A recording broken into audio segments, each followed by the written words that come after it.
Well, happy Saturday, everybody. How's it going? The title's right. People can hear us. The screen is right. Where's the mistake? Quick, Something's gonna go wrong. find Did we it. do it? Find what's wrong so that we can start the stream safely. Thank you very much, Eatman. I appreciate it. Did you Welcome. put the link in the bot? No, I didn't enable the bot. Found it, we're good. I didn't enable the bot spam at all. Timers, panel, edit, and I didn't share these. So let's, here you go. Have a Titanfall background. That's what you guys like, right? Ooh, Titanfall. I like Titanfall. Titanfall's pretty dope. Getting a little I have heard echoey a from you. rumor. Ooh, that is too much exposure. There we go. I've heard a rumor that because of the success of Respawn Entertainment's previous products, aka Apex, Star Wars thing, and the Titanfall series, that not only is EA backing the fuck off and letting studios make their games, but they're also potentially funding Titanfall 3, which I'm pretty excited about. Right on. That'd be really cool. Titanfall has some of the best campaigns. What a great campaign. You know, I need to slide this way. Let me just a little bit of live editing Copy magic. link. Just scoot myself yeah. to the right a little bit. I love just being able to do this. Just like, Just bye. A little, fuck this shit, I'm out. That's what we got going on now. So how's everybody's weekend? How's it going? Good. We cut the top off a mountain. Hey, Mr. Raven, welcome. Yeah, we did cut the top off a mountain. Fuck that mountain. You die, mountain. You die. And we were up till 3 a.m. doing it. that is wild. We sure were. And we used... Sorry? Oh, sorry, continue. I was saying we used all the stone that we got from cutting that mountain in half, which was a lot of stone. There's a lot of stone involved when you take a mountain down. And we took all the stone from our base, and we ran out of stone. So now we've got complex networks of quarry portals so that we can pull all of the quarry information in. All right, well, I guess I'll have to remove Breath Edge and Salt and Sanctuary from the bin. All right. That's They why have the both bin been is there. redeemed. That's why the bin The is there. system is working. I get to play the games I want. We get to push towards newer games so that when we do this, we get to talk about games people care about, not games people finished 20 years ago. I got it in before Yakuza. It's okay. Look at this. Oh, man. This is what happens when you don't have redemptions up for a while. Everybody just empties the bin immediately. 5-month backlog. I'm car-tubed now. Nice board. I was going to pick that. Right on. Brutal Legend's a good one. It'd be a good time. Yeah, I'm interested. I'm definitely interested. Never gotten to play it. It's Never a even weird really game. seen much of it. You're Yeah. gonna have a time. Yeah, that's my understanding as well. All I know is it has Jack Black and Ozzy, and I was like, sold! Yes! Also Lemmy is also in it. All I needed to know was Jack Black and Ozzy, but Lemmy is wonderful addition. Wonderful addition. All right. Let me update all this info while we talk about Katana Zero. First, has anyone played it? Anyone in chat played it? Anyone know it? Who actually watched me play it? Has anybody in the panel played it other than me? I did. I enjoyed the hell out of it, and that's why I submitted it. I haven't, but I watched you play it. It does look interesting, and I did mean to try it out. But my backlog is a lot, and Valheim has just completely gutted my backlog. Everything is Valheim. I'm going to play Everything all is of these Viking. games. Delete. I'm going to play Valheim. Basically. Kiwami 2, let's go.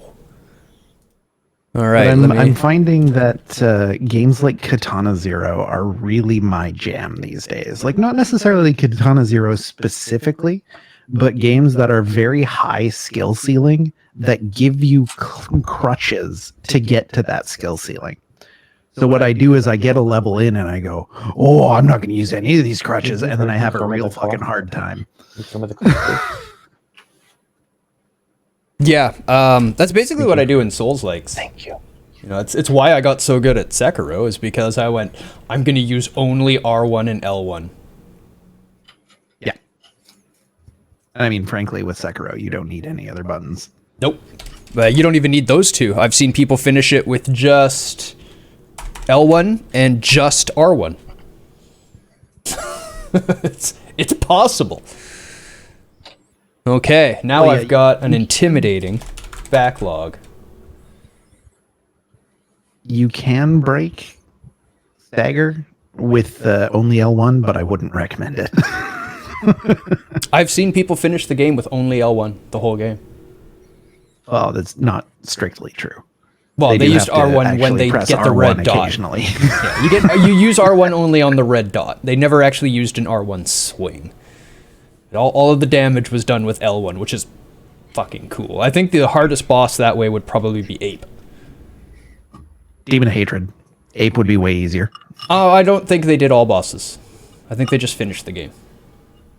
Don't blame them. Yeah, I wouldn't do Demon of Hatred with just L1 either. I don't even know if that's possible.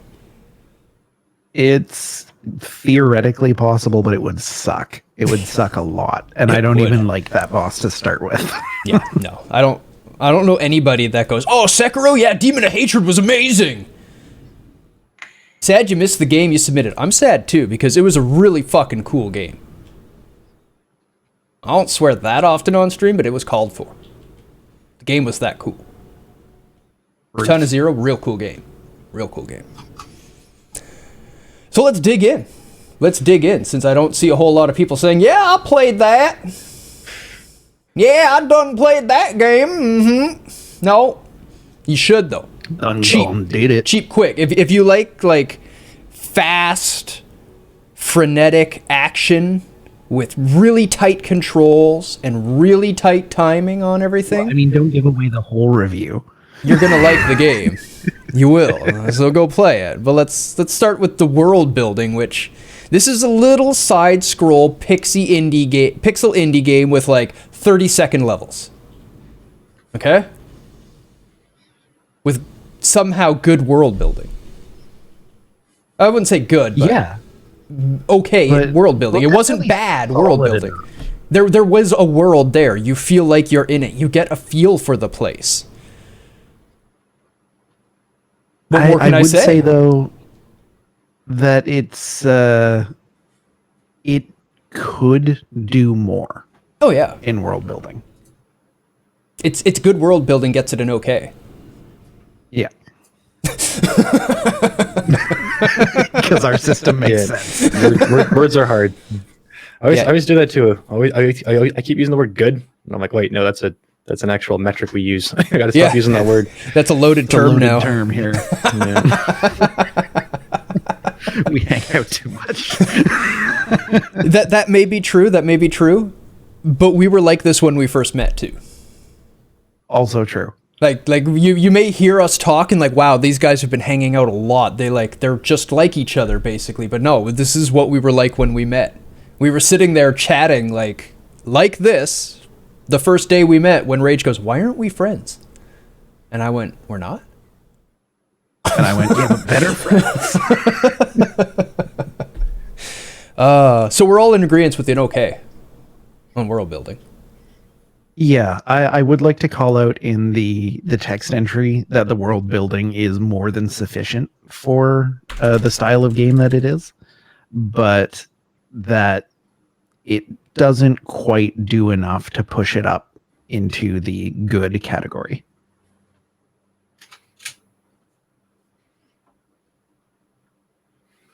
Which is fine. I mean, like, especially when you're doing indie development, you know, you have to pick and choose your battles, what you want your effort and your resources to go into. Yeah, like I said, it was They it was so clearly much spent more. more clearly spent more on the later categories. But it was, as is, the world building was just so much more than I expected it to be.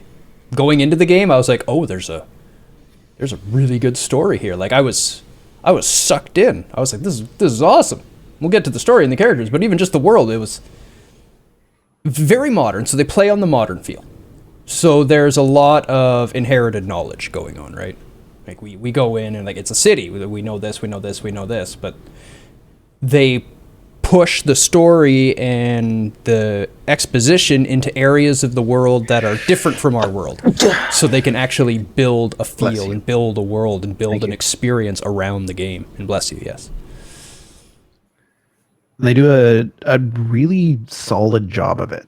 Like it doesn't feel particularly lacking at any point. And that's our baseline for okay. It just doesn't really transcend what we would expect for a game like this. No, it doesn't. But man, it's good. It was more than it transcended what I would expect from the game. Definitely. I didn't expect as much as it gave me. But it's still not like amazing, mind-blowing. Yeah, like you're not like coming into this game and playing it to experience the world. That's never going to be why you play it. But there is enough there that there's context and experience and enjoyability to it, which is always nice. I think the characters were good.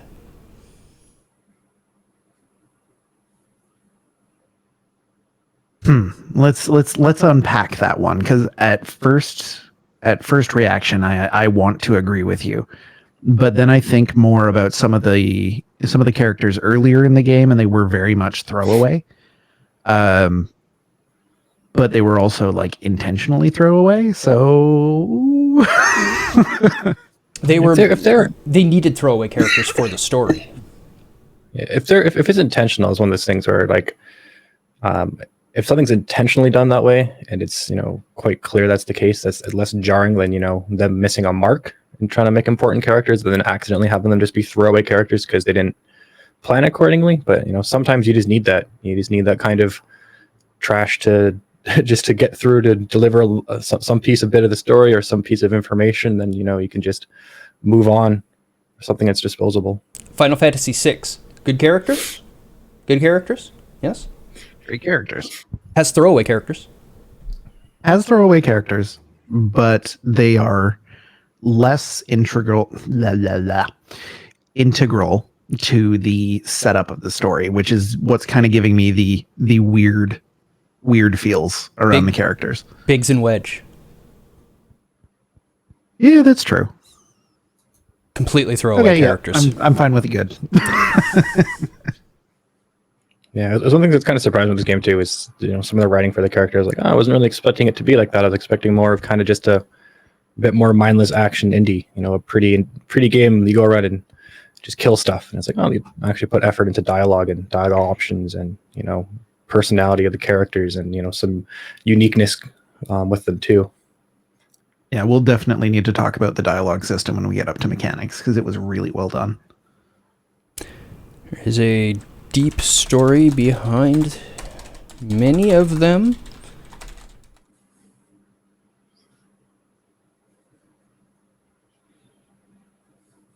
More interesting, there is an unexpected depth to many / most of the characters.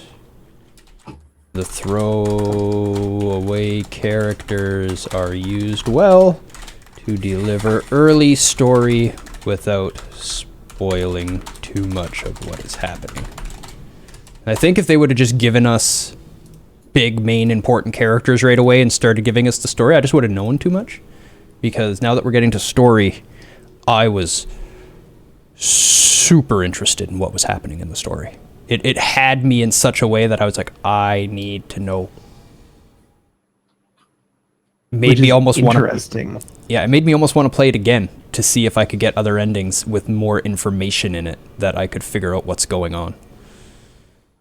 And the reason that that's interesting to me is I was just entirely entranced by the mechanics of the game, and I was like, "There's a fucking roller coaster of a story going on here, but I don't care." Yeah, I was having enough fun with just the controls of the game that I could have just kept playing it that way. But they have such an intriguing story that once you've played it once, you might be inspired to play it again just to get a better idea of what's going on. Because there is a lot going on. I don't even fully understand it. I got a similar feeling when I beat it to that when I beat like Dark Souls, and I was like, I have no idea what just happened, but I really want to know what it was. I beat the boss, but I have no clue what happened here. I need to do this again. I'm not sure if the story is a good. I'd have a hard time saying good. It's definitely better than expected, but it's definitely, action first. It's action that really carries this game rather than the story. But I would say it is still well done. It kind of succeeds what it needed to be. You saying okay as well, Rage? I'm thinking about it. I'm leaning towards an okay. I think that is the choice that I would make. There's a lot of it that I did really enjoy and got a lot more out of watching you play than when I was playing, because when I was playing, I was very much focused on the gameplay. I think an okay is appropriate. I think it's a high okay. Yes, I agree. Yeah. This is a high okay, leaning good, but there is not quite enough there to recommend the game just for the story. Excellent job of delivering action to the player in a very intriguing manner.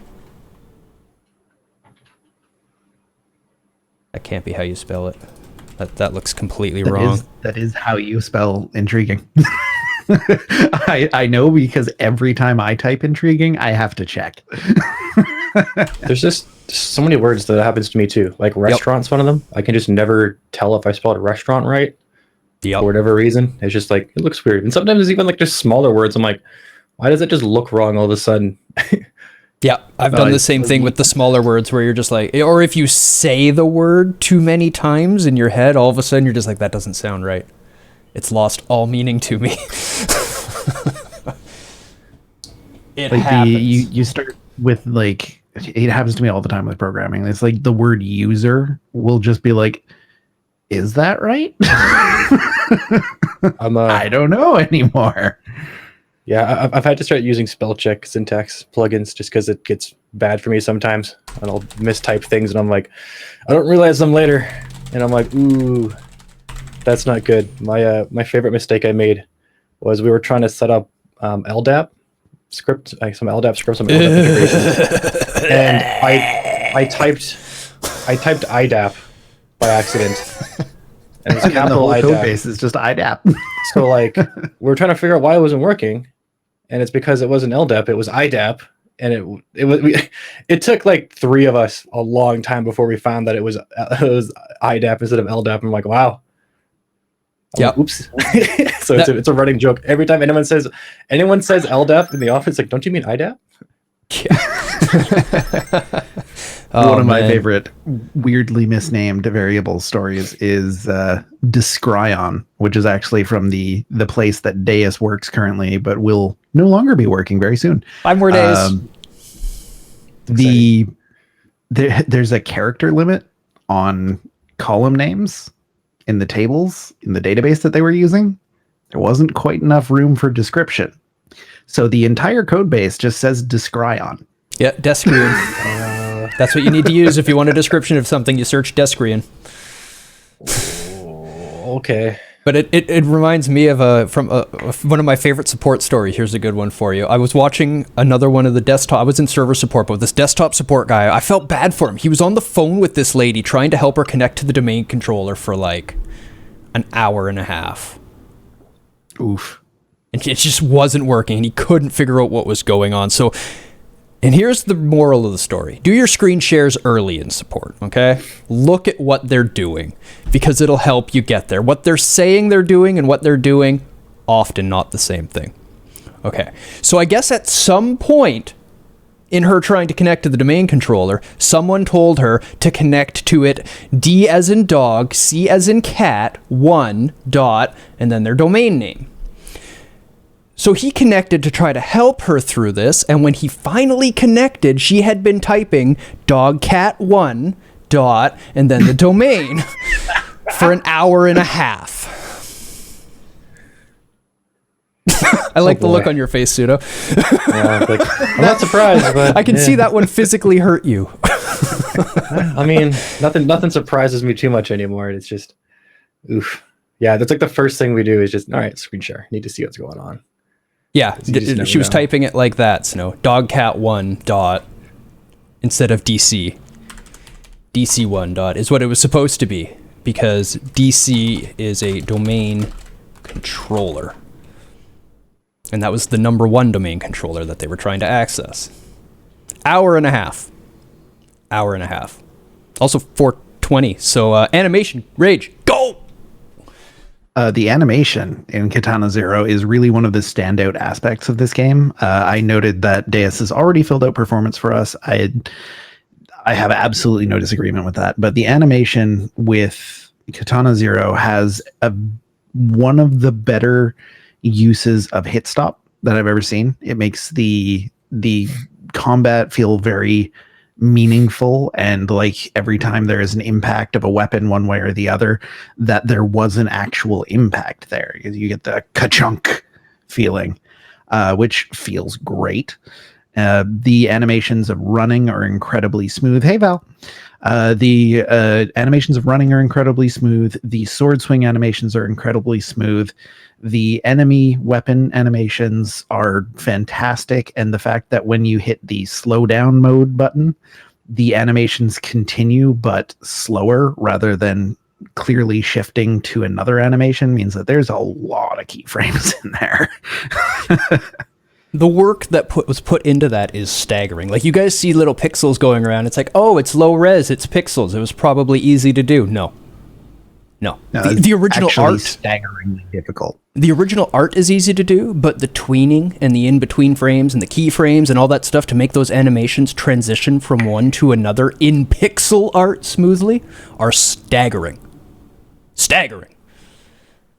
There's a lot of effects too. Like, it's with those animations, like Raider's saying, the hit stop, or like even just a subtle screen shake that happens every time you do a hit stop. It's like all these small little like polishes that kind of add up to like just really satisfying effects and gameplay. And it's the same thing with their animations, the slashing, even the dashing, even just like every action just has so much polish behind its look and feel and animation, and it's pleasant to play, pleasant to watch. Feels as well. Good. It's a sign of a lot of play testing. Like, people went in and went, that sword swing could feel a little better. So they just experiment, they try, they iterate, and eventually they got a result that was Katana Zero, and it was fabulous. Psst, you can click the link to enter that. I mean, I sure could, couldn't I?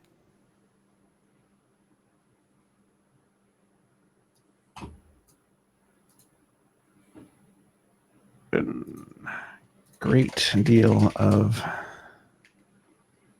detail was shown during animation. I guess running good then? Create. Oh, heck yes. It's definitely one of the strong suits of this game. Its animations are so Stop smooth. feels fantastic. Screen shake is used appropriately. Run walk cycles are incredibly smooth. What would we call the animations, like the swagger when your character is walking around in between levels? Vanity animations? The walk animation? Swagger. Just a swagger. Of an incredible the casual amount gate of flavor.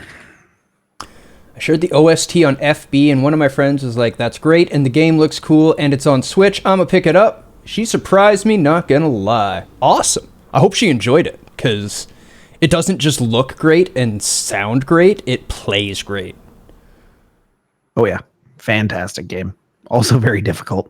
Yes, yes, it was not easy. Short, though, so it didn't take me super long to get through it. I think it was one stream to get both endings. But your mileage may vary. I may have played a few games in my life, so don't feel bad if you don't keep up to my pace, I think is what I'm trying to say.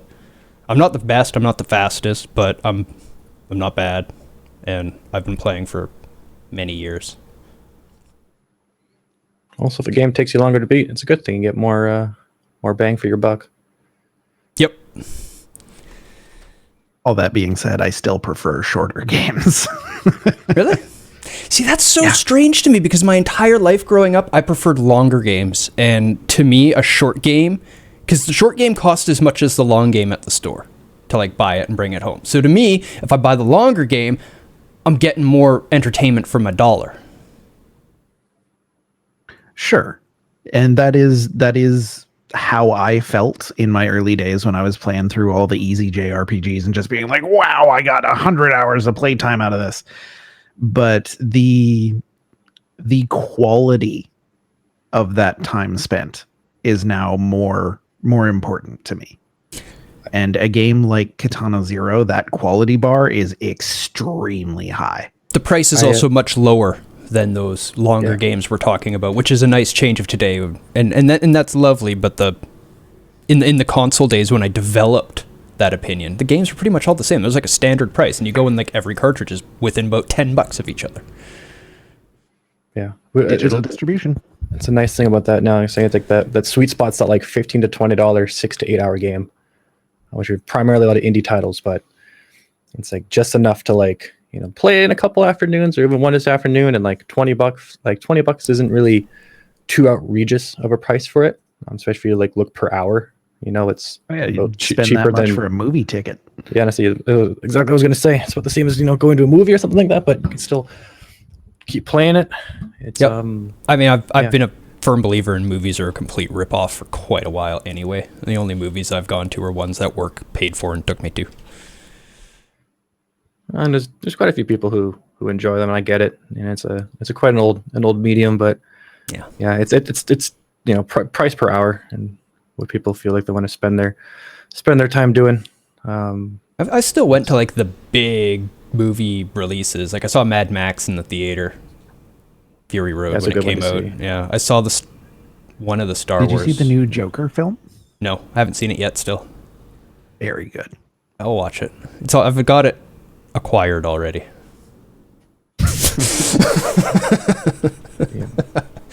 I've never been too much of a movie person myself, mostly just because I just don't. I don't know, like the theater I grew up near had a lot of problems. There was always a lot of incidents that were there, so it was never really like the best place to go. And also just the whole like, you know, I'd rather just watch movies at home, and I don't mind waiting for them to, you know, like go out in DVDs or like go out and Netflix or other things. But yeah, overall, like price per hour, like the video games and stuff, and you know, like $20 goes pretty far nowadays. And then there's games like Valheim, which is just eating 2 weeks of my life up for $20, and I'm like, wow. I didn't mean to sell my life for $30. It just shoehorned in the MMO I've been looking for a while. Yeah, I know. I was just expecting like, hey, let's go build some things as Vikings, and all of a sudden I'm like, oh wait, I'm playing an MMO with 2 people. It's like quick adventure, 20 minutes in and out, and it's like, oh, ugh. Okay, Katana Zero style. Yeah, that's a good.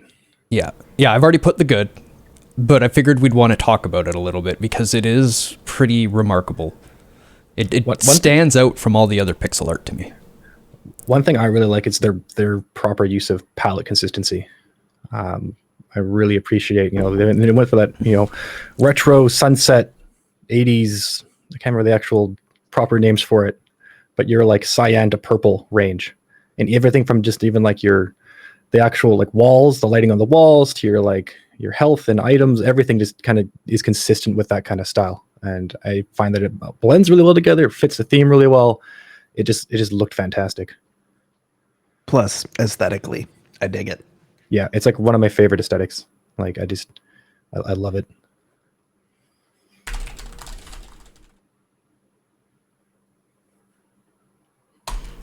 There you go.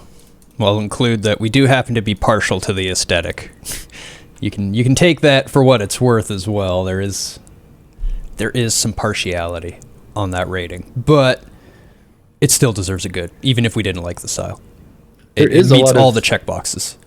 Yeah, there are still a lot of games that try to do this and get it wrong, especially when like Hotline Miami got really popular and it kind of brought the whole retro 80s aesthetic feel back in. Yeah, there's still a lot of games that were kind of trying to do it, and you can tell when they do it wrong because it's all about the consistency, right? Like they'll do the panel, but they kind of spread out too far. If not everything is matching a proper style guide, then it can get a bit jarring. And that aesthetic is something where everything just needs to have that kind of flavor added to it because that's just how it was.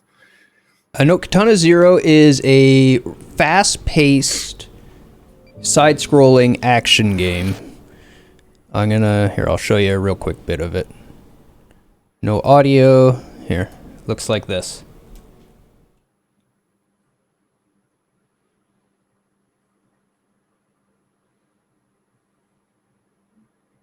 You die in one hit, all the enemies die in one hit. Very Hotline Miami-esque, but you're a samurai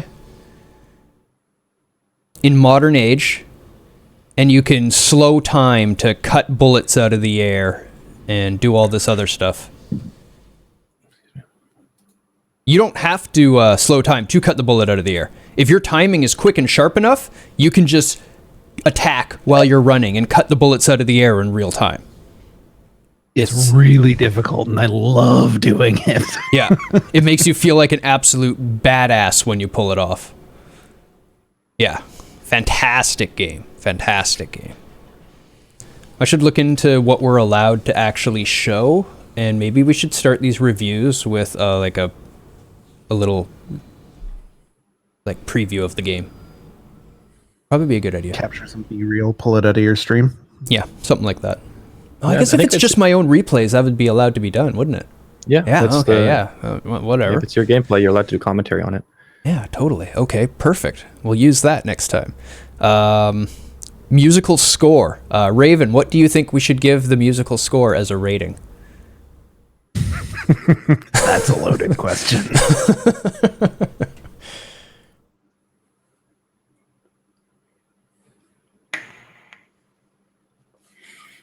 Are we going to actually wait for him, or are we just going to let's just go ahead? Let's just go and put a good on it. Soundtrack is good enough to make your daily listening playlist.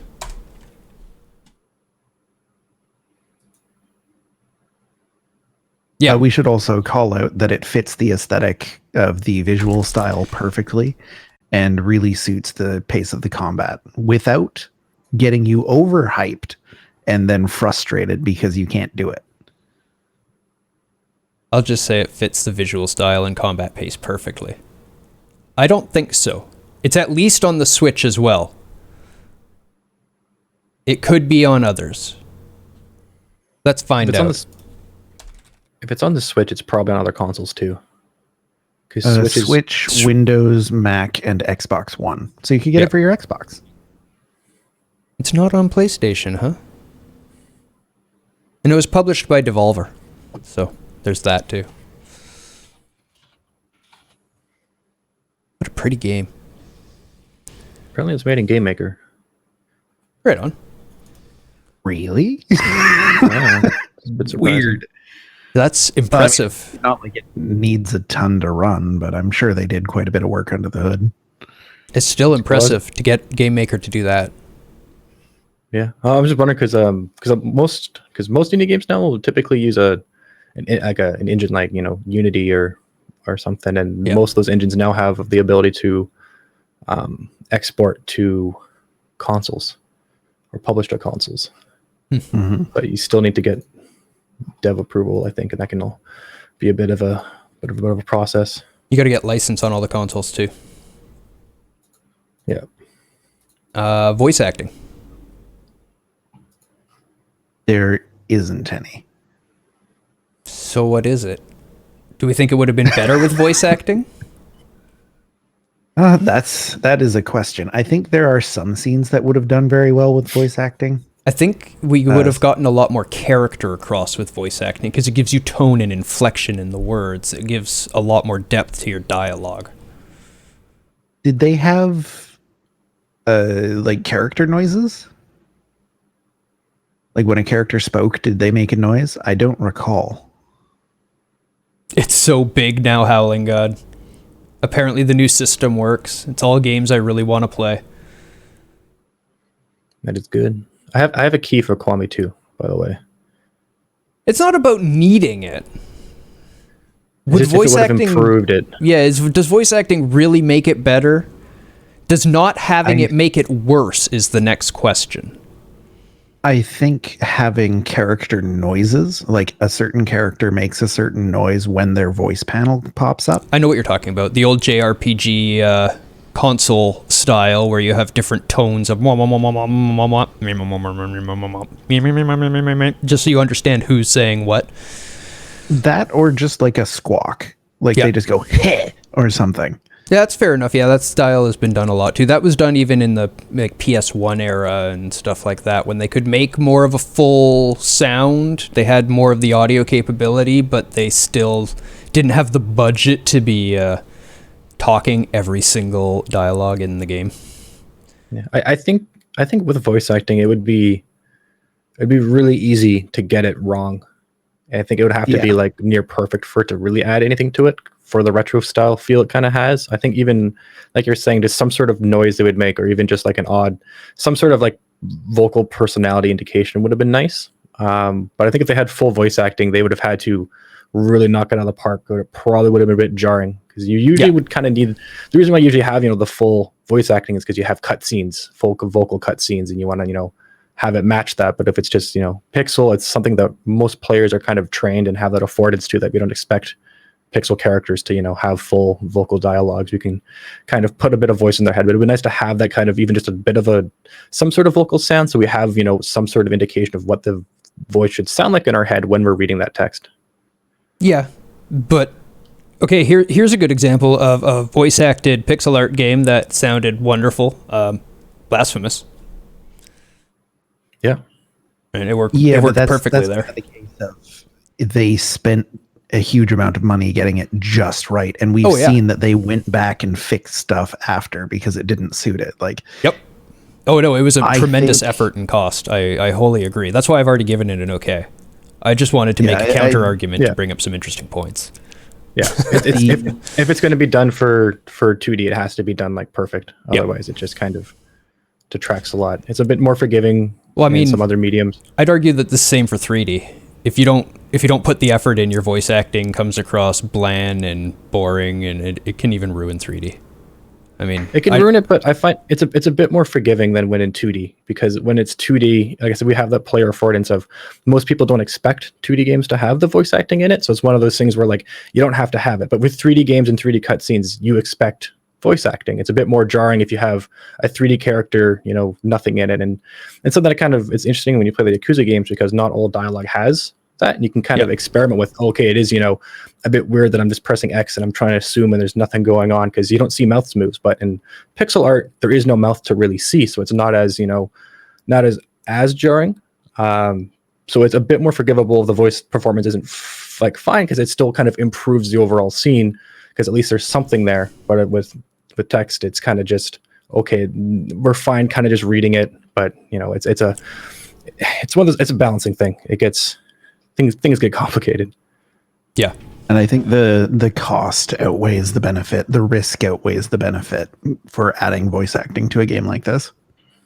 Yeah, it would have to be. It's such a tight little scope right now that they were able to dedicate everything to where they needed to dedicate it to it. I agree it's scoped properly. I don't think they should add it. Yeah, but it is definitely something that if it was there, it could really, if it was done well, then there's always a room for that.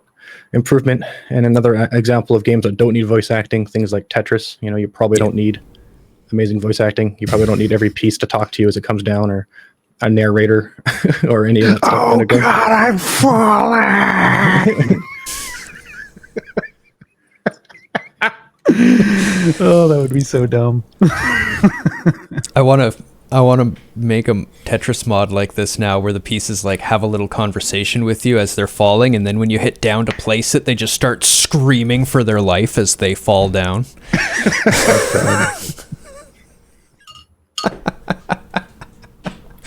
Oh, yes, voice acted Tetris is what the world needs. 100%. There is no voice acting. Would be nice to Does have not. character barks. Tracked from the game.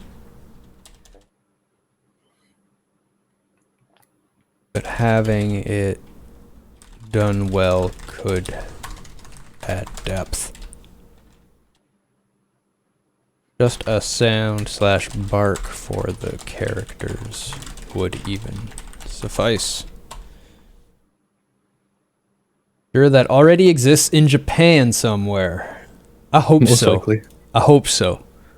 And if so, I need a copy of it so I can play it on stream.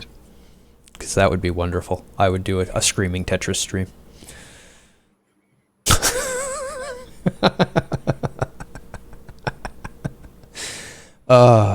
Sound effects were good. They were. I'm trying to remember Guns if there's sound anything that was a little out of Swords, place, slashes and I sound don't good. think so. Blood sounds good. Lasers/security systems sound good. Game sounds good.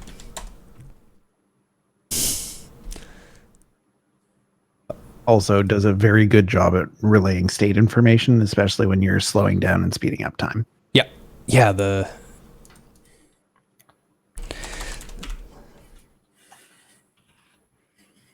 slowdown sound was especially good. Yes. AI.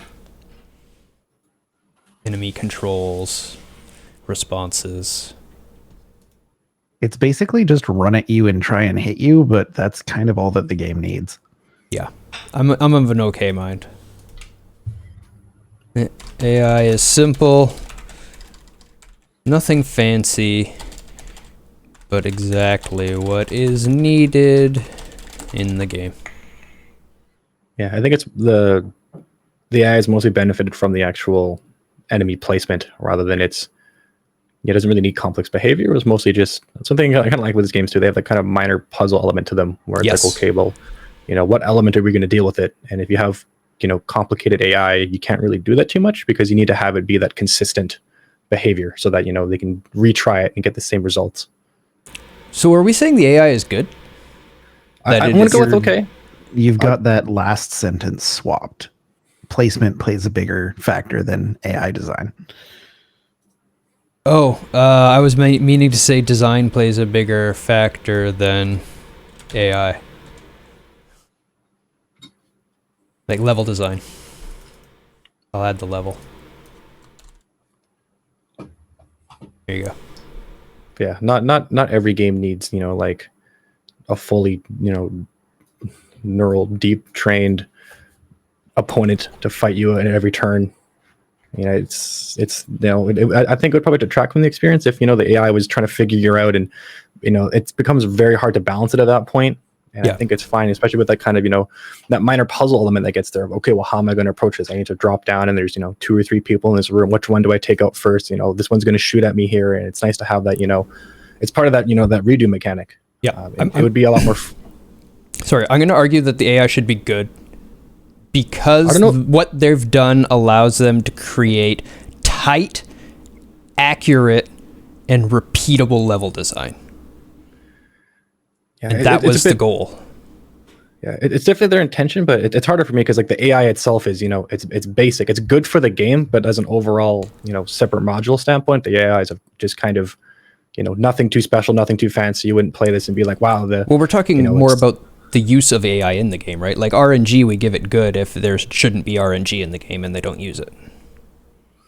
Yeah, but if there is RNG in the game and it's used well, RNG is a bit of a different topic, because like AI is one of those things where like when you hear the term like good AI, you're expecting, the expectations get set pretty high.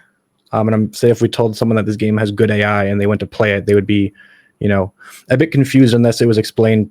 I guess you could put it in the text box that explain that why the AI is good is just the simplistic nature of it, and overcomplicating it or over creating an AI that was too smart would have detracted from the experience. Yeah, But I think it they've was just that, created the exact experience they were trying to create. It didn't need a complex AI, but it is. yeah. I mean, think as long it as is it's there. communicated- There's definitely nothing broken about it. It is repeatable. It will be the same pretty much every time. Yeah, as long as it's communicated in the actual text, I think that's fine. But that was just my concern with giving it a good. It's just that like at surface level, if it sees that it's a good, that's not really always what it would mean. But yeah, that's fair. Where do you stand, Rage? Honestly, I'm on the okay side of the fence, because like Pseudo said, the AI in and of itself is fine. Like, it's totally serviceable, but it's not anything that you would be like, oh, hey, they did this really well. Like, even when talking about the AI, we started talking more about the level design than the AI itself. I think it's more on the mechanic side, the mechanics of how they, how you're supposed to interact with them, and just the design of them, not so much how they behave, because it's pretty straightforward and simple. And technically there could be some AI, some complicated AI that would be put in there for bosses and stuff like that. So there's still like room for improvement that could be there. Maybe a bit more complicated behavior with some of the enemies, that could be added. It's still repeatable, but something that could actually maybe duel you a bit and actually give you a bit of a fight, rather than just like a one attack. It's jumping around too, and you have to dodge it and try to attack it. So there is room for improvement, but I think it still suits the game very well where it's at. I think it's the mechanics complement it kind of perfectly for the level they put in there, which is great, because that's actually one thing that needs to be done with AI in a lot of games. Is you go to make it, and it's one of the things that kind of sneak up on people, and it's like, this is hard.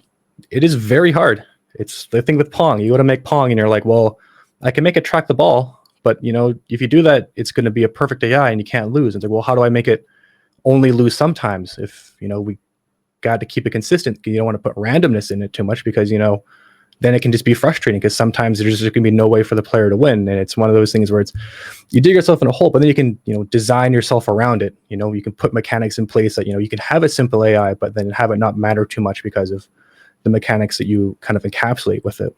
Mm-hmm. Yep. I do agree with you. I'm good with an okay, but I do want to pose a question following that. Does that mean we should also have a level design category? Yeah, because we have, because it's a thing that most games have, and it matters quite a bit. And we have world building, and it would kind of go hand in hand with world building and storyline. It's kind of level design, world building, and storyline kind of make up a lot of the kind of backgrounds and the worlds that you actually explore in a game. So would you put level design under writing then? Or gameplay? It would probably still be... I would put it under mechanics. I would make mechanics a category. Yeah, I think we might be able to pop mechanics up one. Okay. But then, because maybe we change gameplay into a bit more into mechanics. Maybe it's just gameplay and mechanics or something. Because I don't know. We originally voted not to have a got... combat category. But it doesn't mean that we can't do combat the same way we do like RNG, where games that don't have combat could be a good. This game shouldn't have combat. It would be a stupid idea to put combat in this. I still think combat's a bit more genre specific, because it's kind of tied to action, and there's a lot more genres out there. Well, a lot of games have combat that aren't action games.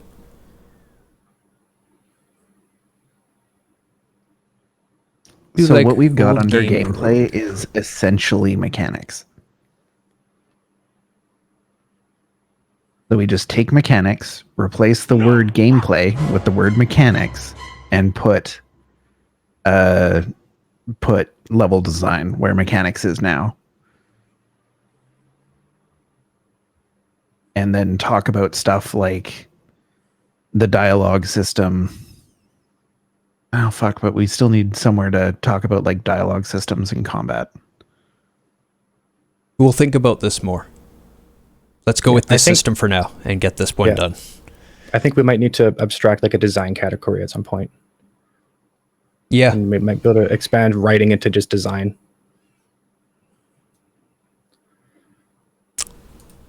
Okay. Writing does fall under that category. So here's the options in Katana Zero. I thought you were pulling up a bias screen for a second. It's actually made to look like a VCR programming screen from the 90s. Yep. And it's great. I love that font. You can control screen shake, the hit pause, response time, text speed, skip rewind, slow down control, hold or press, full gamepad remapping, even on the Xbox it looks like. That's good. Keyboard Vibration controls. sliders, good to see too. Yep. And then individual audio sliders. There's no voice acting to need subtitles for. There's no closed captioning for like sound effects and stuff like that, but that would be such a nightmare at the speed of this game that I don't think it would be a good idea anyway. Yeah, that would be worse. Notedly worse. It does have quite a few localizations, which is nice to see. Yep. Xi had a similar aesthetic for their options screen with VHS tracking effects. This has that too. You can see some of it here. They captured it with the tracking effects going on.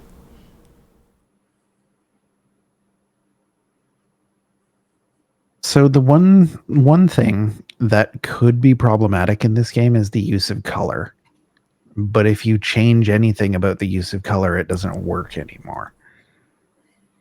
Yeah, it's kind of some of the unfortunate thing about going for like an aesthetic game is that it's, it's unfortunately only so much you can do at that point. There still are certain design choices that can be made around, like certain indicators. And it's the same thing with like games with audio cues for certain things too. There's only so much you can give visual cues for and only so much that can be done. It's just the certain unfortunate side of things, but if there are some design choices that are made to at least accommodate some people, it's a nice sign. But yeah, it's like I think it's at an okay then. It should be playable for most people. They've got their controller rebinding and everything, which is the main thing for a game of tight control. Is it an okay or is it a good? I don't think it's a good. The only thing it's missing is, well, it doesn't need most of the accessibility options. The only thing it's really missing is like colorblind filters. Yeah, but there is quite a bit of actual red lines and green lights and stuff. What about audio indications? Do they give off visual things for timings too? Or was it some things only audio? All of combat also has good telegraphs visually. That's good. Yeah, that I can think of. I don't remember any sort of like countdowns or anything like that. I think there's one at the very end and you've got a visual timer too. I would say the only thing they're missing is colorblind. Yeah, but it could actually prevent a good number of people from enjoying the game.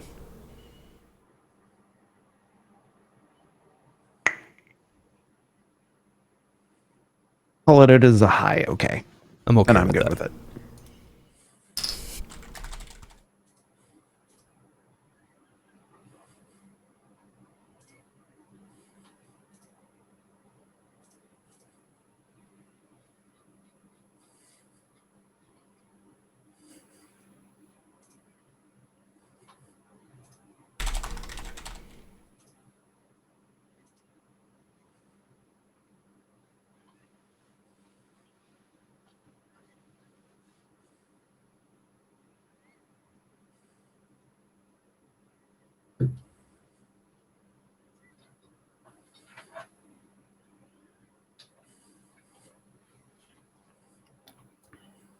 This is a good game.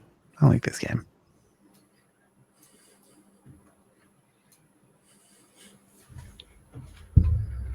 Not bold, thank you.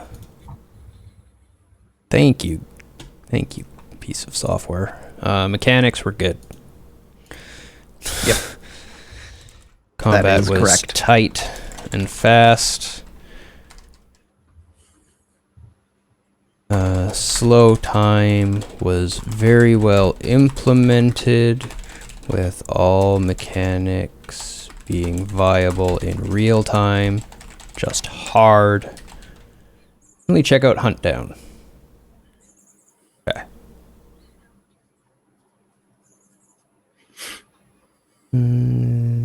I do like the kind of minor puzzle mechanics that come with it. I always really kind of appreciate those. Of just the like, how am I going to approach this? You enter it once and then you die, and you're like, second time you die, and you're like, okay, now I got to stop and think about it. And you can find, some of the levels they put some thought into. There was a kind of a specific order they were thinking you were going to go into, or a specific way you were going to do things. You're going to kill this enemy first, or use a certain mechanic here, and it's kind of cool to see what they came up with while playtesting through the levels and designing them. Yeah, I agree with everything said. Game mechanic good. Everything has depth to it, and everything's well implemented and used is the key. We should also call out how awesome the dialogue system is in the text.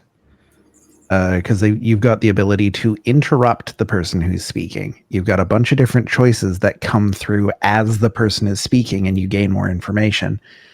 And then there's almost always a way to just get out of the dialogue and get back into the combat extremely quickly. Yeah, I like that you can build the personality of the guy and actually impact the story and how much of the story you get by just being a dick and being like, I don't want to listen to you, and walking away. You're not forced to do anything, which is really, really cool, and makes multiple playthroughs viable, because you may have just been like, screw you, and cut the guy's head off in the middle of him talking, and then afterwards been like, I kind of wonder what he had to say. I know of no bugs, nothing game breaking or worrying in a casual playthrough. Literally no bugs listed in PC Gaming Wiki. So, damn, that is surprising. Good game, nice tight scope. Yeah, yep. Well written. That's why we're always talking about scope. Check your scope. Make sure you're not biting off more than you can chew. Every piece that you're doing, a person on your team should be able to go, yeah, I got that, no worries. We should have enough time to be able to go through a proper public, like a QA and debugging process and polishing. Yeah, if you're getting into much larger projects. Definitely. Especially if you get good scope, you have time to properly pace them. And that's kind of where, if you're in software development, you'll see that's when a lot of your issues come up, is when you're in a bit more of a rushed thing to kind of meet other scope demands. You're like, okay, well, I'll kind of half-ass this right now, get it out, get it ready, and I'll clean it up later. And it's that clean it up later that actually never comes up. And starting from like the bottom of things, and this kind of happens more with bigger, more complicated games, because there's a lot of kind of like architecture decisions that need to be made that aren't best out of the gate and kind of open up the possibility for a lot of these bugs to show up. But if those, are dealt with earlier in the dev cycle, and earlier because, lower scope, then, the iterative process is that, if you have solid foundation, you can build, solid things on top of solid foundation and build even more solid things on top of that. 100% agree. I've done the RNG without talking to anyone, because that's the correct answer for the RNG. Yep. There isn't any, and there shouldn't be any. It would ruin the game. Any RNG to the game would ruin the game. It's basically a speedrunner's wet dream, is what the game is. And the control was good. Yeah. Incredibly tight controls. Super tight, allowing you to perform all the slow motion maneuvers in real time. which is what got me banging my head against the proverbial wall, just like it did in Ghost Runner. It's like, ooh, there's a slow down time mechanic, and then I start playing with it a little bit, and I do one of the slow down time things without slowing down time, and I go, I'm doing this without slowdown. It's how you get better. It's how you get better. And this got 3 goods and an okay. So that is pretty much what I expected out of Katana Zero. Good gameplay, good audio, good video, and some okay writing.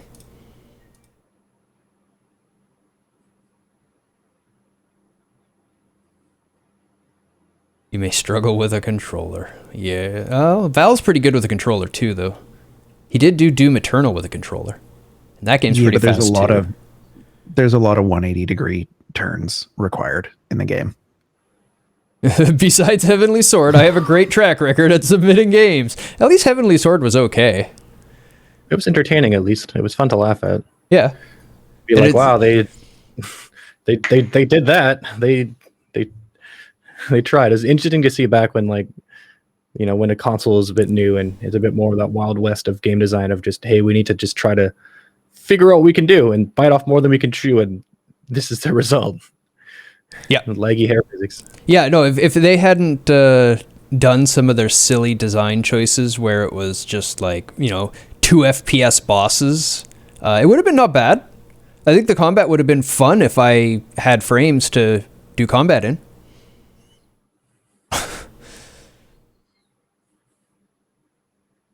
No, well, you may enjoy Ghost Runner then, Val. I personally would not, because of how the control is in the game, but if you have no problem doing that with a controller, then you should check it out. It's solid. I really enjoyed it all the way up to the last stage, and then I hated the last stage because I refused to use the slowdown.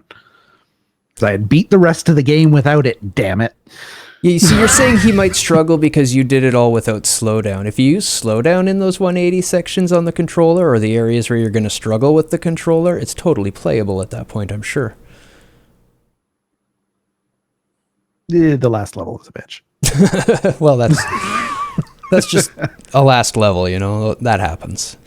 Bioshock Infinite, 180 from cool little, you know, couple hour indie game to final part of an epic AAA series. The budget difference is staggering. I wonder if their model budget was the equivalent of Katana Zero's budget. Probably same size team too. Yeah. Oh, but a damn good game and an interesting one to review because it really does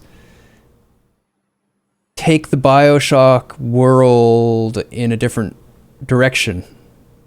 Suddenly. Way up. Yeah. Up. And you're not ready for it or used to it, and I kind of love that about it. Because if it was just another Under the Sea, like, hey, I'm in the same city that I was in for the last 2 games, like, that scenery was getting old. It needed to do something different. 'Cause that's what made Bioshock so successful. It did something different. It was new. It was exciting.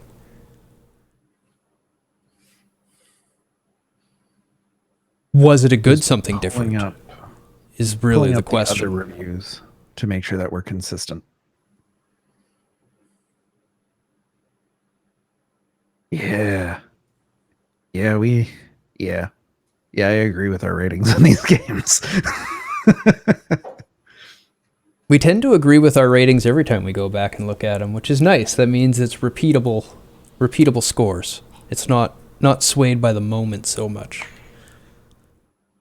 It's good. It's good. I'm gonna be back. I'm just gonna grab some water real quick. Yep, sounds good. But So world building in BioShock Infinite, I think, is on a level with the original BioShock. I think they did a incredible job expanding that world, giving you a new area to play in, giving you new context, new things that are happening in the world, new ways to perceive what has happened in the world. And it really shows how much creativity the team had for a game like Bioshock, and that they didn't lose it. I would say world building is a good. So I've heard other people complain, and I'd like to bring up their complaint. It may be an interesting talking point. And it was that the levels were much more constrained. They felt much more straight. And less exploration is done because of that, which is less opportunity to give a feel for the world. It felt more like a game than a world to explore. That is a fair criticism, I think. But they went in a very different direction for this game. It was always intended to be more of a directed, like almost cinematic experience. And they did that extremely well. I'm of a like mind with you. I agree. And when the person said it, I was kind of like, really? But I wanted to bring it up so that we could actually address that, because I'm sure some people are going to have that thought, and now they'll have our reasonings, if that's what their opinion is. And you know what? Opinions are totally fair. And I think it is a valid criticism, especially considering the construction of the original 2 Bioshock games being much more open, much more exploration oriented. But this is not those games. It is a sequel to those games, but it is not those games. There is still, like, you can backtrack, you can explore more areas, there's the secrets that you find, and there's a lot of context added to the game still. I feel like the world building is still there that the other games have. It's just not presented to you on a platter quite as much. You can run through the main story and play it as a game and just enjoy it with some solid mechanics. Or you can really dig into it and go everywhere and do everything and try to find everything and put many hours into discovering what this world is like. And there's context there. I didn't see a lot of fluff in the game. Everything was contextual, not fluff. So the world building is there. Big agree.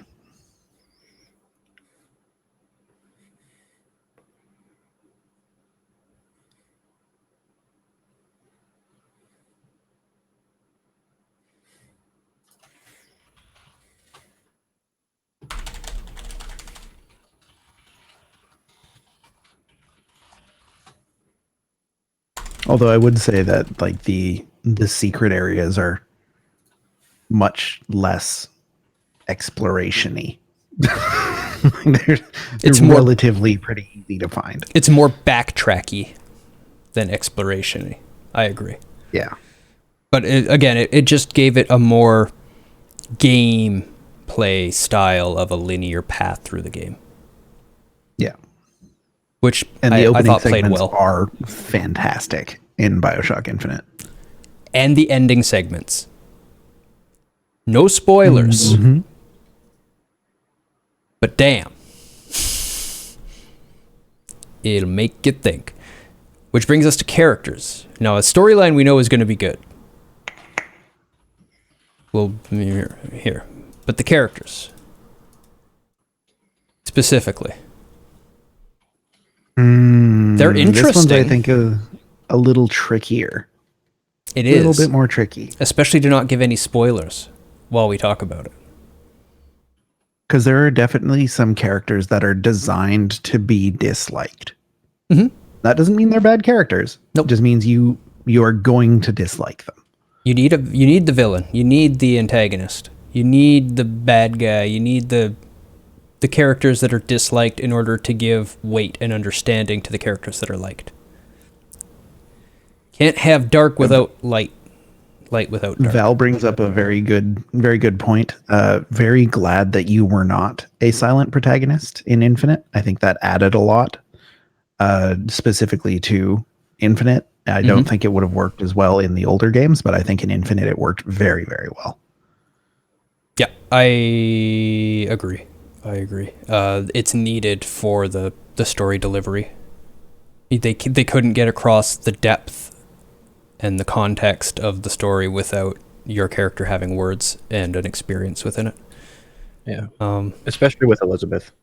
It would have been kind of strange if you were silent. Elizabeth is just always talking to you and you're just staring at her like not even saying thanks when they throw stuff at you. Just yeah. So I think it really needed, especially for that dynamic. And this game is one of the games that did companions really, really, really well. Everyone was worried. You know what? It deserves a good just for the fact that the companion system in it was fantastic. I love that character, if for nothing other than the fact that she's useful. And she never hinders you. Nope. Just always throwing ammo and stuff. It's just a great. It's Characters not like are Resident well Evil 4. written in an interesting world. Resident Evil 4 has one of the worst kind of companion escort mission things where it's just like, come on, like, what are you doing? You're getting attacked. Oh my god. And then like they're just in the way a lot of the time too. You're trying to get through like a hallway and you're like, move. Or you're trying to shoot something with your sniper rifle and she just runs right in front of you and just don't point that at me. Start from the last checkpoint. Well, don't run in front of the monsters. And it's like it's nice to see, this game does it really well of like, oh yeah, companions don't just have to be, there and useless or there to be kind of rescued. They can, assist very well and be an integral part of the game. Ashley, man. Oh yeah. That made me never want to play RE5 by myself. Yeah, it would have been better if it was just like only there in co-op, but it was, yeah, it's rough. I think if they die too, you die. So it's like just as frustrating. You're like, come on. There's like a boss that's just like keeps attacking them. And like, there's a lot of enemies in RE5 that you need to just like run from and like get over a ledge and shoot them because they'll just come up and one shot you. And they just stand there like, what are you doing? Stop. You're gonna die. It's hard enough with real players. Real players, it's like, come on, like we gotta go. And it's like, no, I want to kill these things. Like, kill them from over here. They'll get you. You know how you're playing this with me so you can beat it? Do what I say. And our Resident Evil is a small type of it. Resident Evil always has the same mechanics of these things, like they saunter up to you, and as they get into that kind of like dashable distance, all of a sudden they just start going at you. You're like, whoa, what the hell? And it's like, for some reason, it doesn't always clue into some people because they get so used to them just like walking up slow, like, oh, I've got time, I've got time. It's gonna be a while, and then all of a sudden they start like running. And you're like, oh, I don't have time. And a lot of this, like, it takes a while to turn around in that game. Or like the tank controls of just like, all right, I got to turn. If it's not perfectly 180 behind you, you're kind of just tank controls.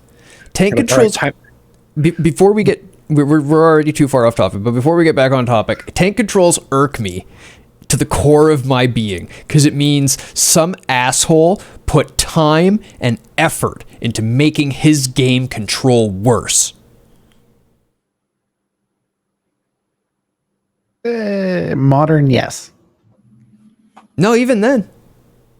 It's easier to make the character move up and down, make the character move down than it is to keep track of the character's vector and make the vector go forward on those old engines. Sure. But we didn't have the UX knowledge and skill base that we have now. Like the first game to do the modern control scheme for a controller was, I believe, Aliens versus Predator, like the old one. And it got panned in reviews for its control scheme. Yeah, people are freaking out. They're like, what do you mean left stick and right stick to move and control camera? This is a nightmare. It's like, no. It takes getting used to. Yeah. Yep. But in interview, they actually said they made it control that way to make it more tense and scary because it's harder to kill the monstrous.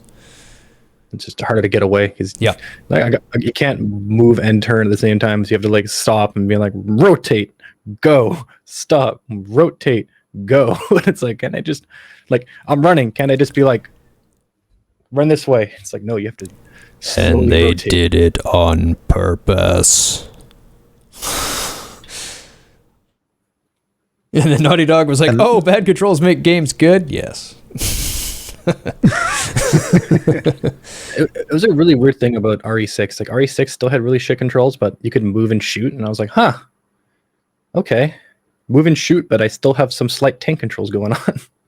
Okay, storyline of Bioshock Infinite.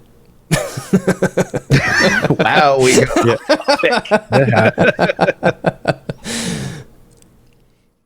That was Storyline of left fucking Bioshock field, Infinite. man. How do we describe this without getting into spoiler territory? Well, let's just talk about how difficult it is to do a story like this, because you're trying to take a continuation of two classic games where the second one was much more poorly received than the first game. So you've got to keep that in mind as you're bringing up this new story. You knew you had to do something different right away. You can't do the same thing that you did before because it tanked the last time. So, just for a little bit of context, what we said about the Bioshock remaster was the game's story is written well with moral and message. It gets it across in a creative way. It's not required to understand or even fully pay attention to enjoy the game.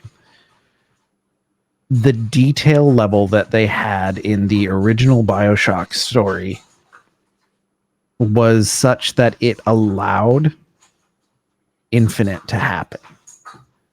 But we said you don't need to pay attention for it. And I think the same thing can be said about Infinite, in that it has a very detailed, very enjoyable story with a moral, a story, a message that it wants to get across, and it does so very, very well. But if you want, you can just play through the game as a video game without any prior knowledge, and you will still have a good time and enjoy the story. Yeah. Yep. But if you are paying attention to the story, it's better than in a lot of the movies I've ever seen. Yes. You can go ahead and fill that in.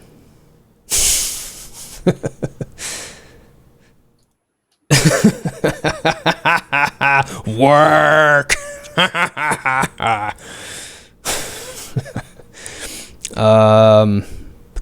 I played it on a really good computer, and it was an older game, but it ran fine on new hardware. I'm assuming it runs fine on the console.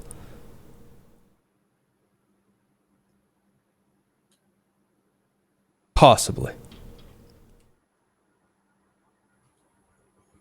Ran well with no noticeable frame dips or pacing issues. Running on newer hardware, but had no issues on that front either. No major issues on consoles. Wasn't there a save corruption bug in the remaster? We're talking about Infinite. I guess that'll be under bugs. We're talking about Infinite anyway. Did Infinite not get a re-release? No, I don't think so. Fuck Infinite.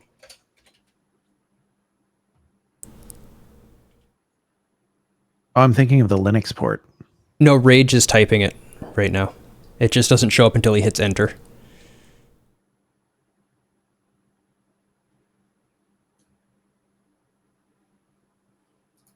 Animation. Guns were simple but fine. Enemies were kind of rigid, if I remember. Like the other two, but fine. Oh, the powers. The powers is what usually pulled the animation score up in the other ones.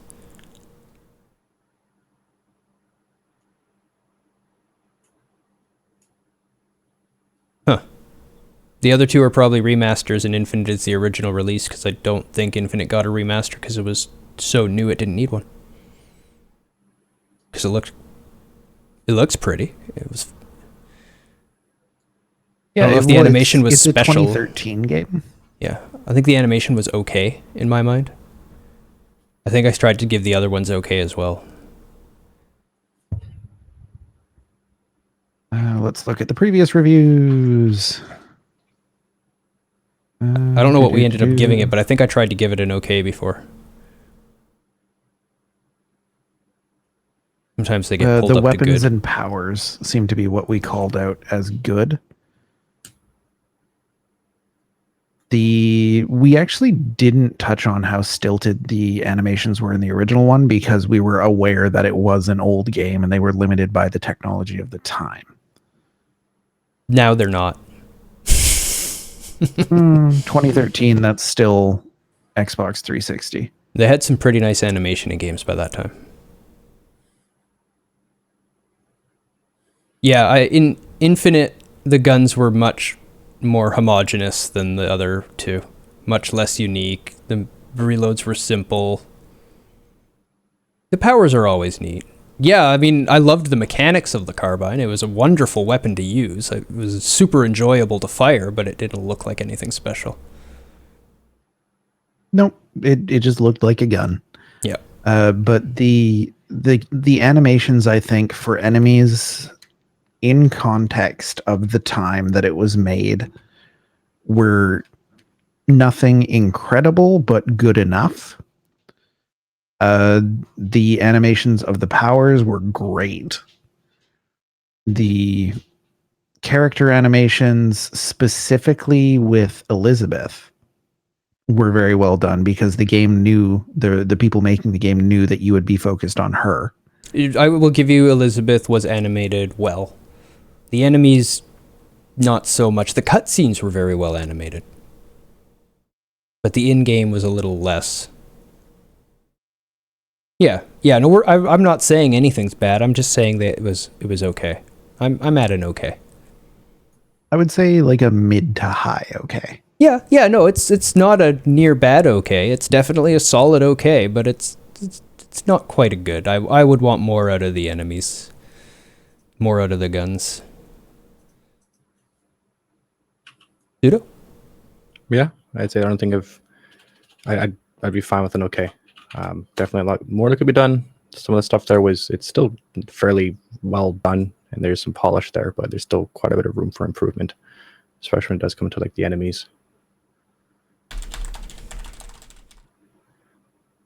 I find things always kind of feel like they have like a heavy, floaty feel in the Bioshock games, which suited Bioshock 2 very well, but not really so much the other ones. And it's also an artifact of the time because everybody at that point was like, we need to smooth out player input. And all the players were like, stop touching our input. I'd like the game to do what I told it to do, please. Please don't try to figure out what you think I wanted it to do. Your tech's not there yet. We'll get there. I'm glad that acceleration isn't common anymore. That was so annoying when you'd have like dead zones. You push left, and after like a second, all of a sudden you're going twice as fast, and it's just so jarring on a controller. Mm-hmm. It's like, whoa, you're like trying to just like go over left a little bit, and it's like if the enemy's just a little bit too far, by the time you let go, you're just gonna zip all the way over to the left again. You're like, this is, I don't know how. It's like trying to play Risk of Rain with 30 red whips. It's like, yeah, I don't know if I'm just old, but I can't control it. It just zips one way, and then I zip too far back the other way, and it looks like I'm just like oversteering a car, and I'm just zigzagging all around. I'm like, what the hell is going on? Style, I think, gets another good. Yeah, everything is consistent. It's nice and bright. You can tell what's going on. The art style really suits the story that they're trying to tell.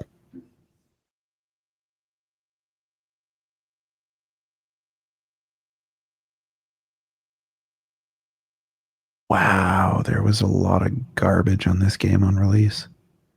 Sorry, I'm just looking through the PC Gaming Wiki entry. There's a lot of problems. Yeah, I mean, bigger games are harder to keep tight packages on.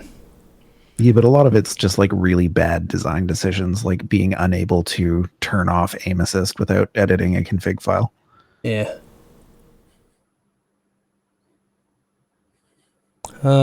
Musical score. If I remember right, it had good music.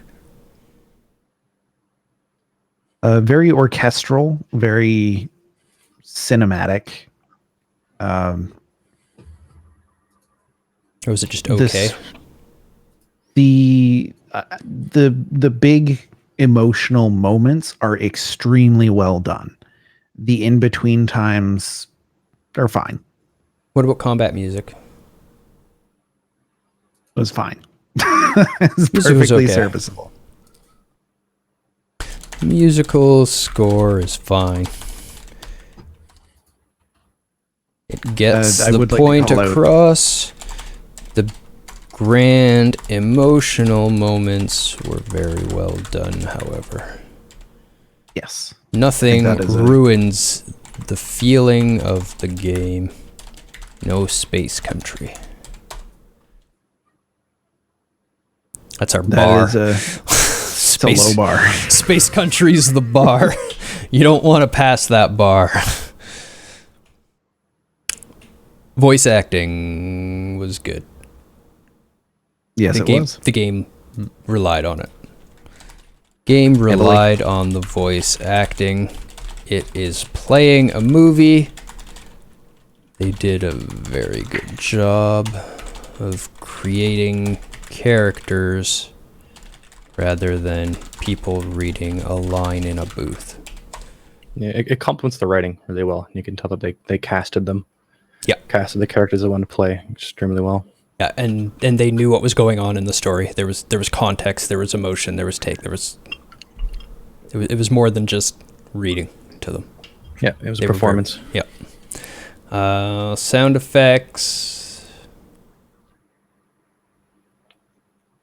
I think they were actually Guns good. were anemic. I really like the sound of the riffs and the clank of the skyline and stuff like that really stand out to me. Yeah, the firearms kind of sucked though, and so did the powers.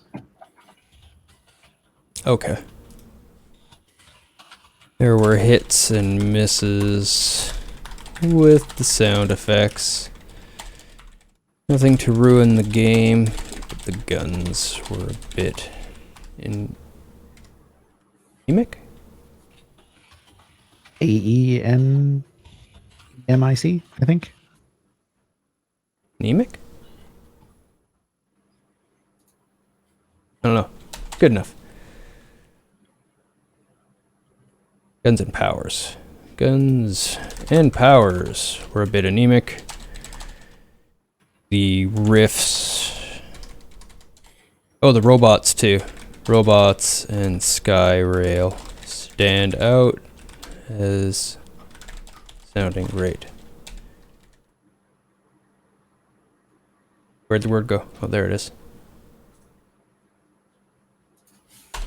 Thank you.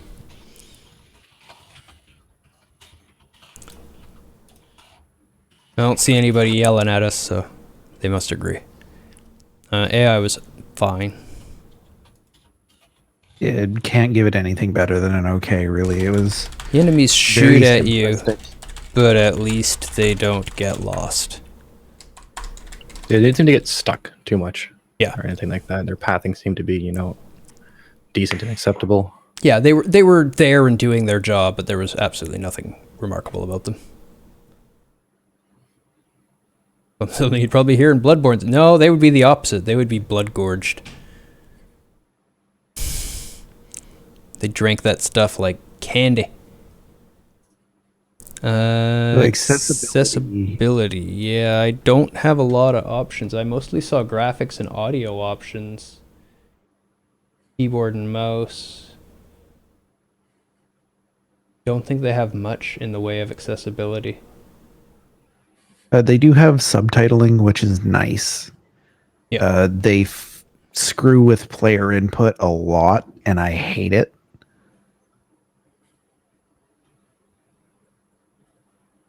Bloodstarved Beast was starved for other reasons, though. Kind of locked away in a town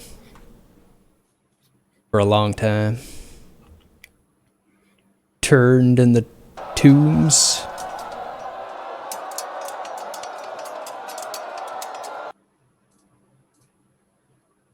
Video didn't play. Either that or I just didn't look at it. But hey, Rubido, welcome. Welcome, Rubido. He was under the impression that Valheim was a battle royale. So he has Turns not out- played it. It can be. Not quite. No. I didn't know. Wasn't too sure what it was going to be, and then I got wrecked for 120 hours of my life so far. 120 hours in a week is a lot of hours in a week. It's been 2 weeks at least, but my God. Oh, 2 weeks. That's still a lot of hours in 2 weeks. Yeah. Input. So they do not have controller remapping. They don't have inversion. They don't have sensitivity adjustments. They do have remapping somewhat for keyboard and mouse. They force mouse acceleration. They force mouse speed changes. They do have volume sliders, which is nice. They do have an FOV slider, but it's not implemented very well.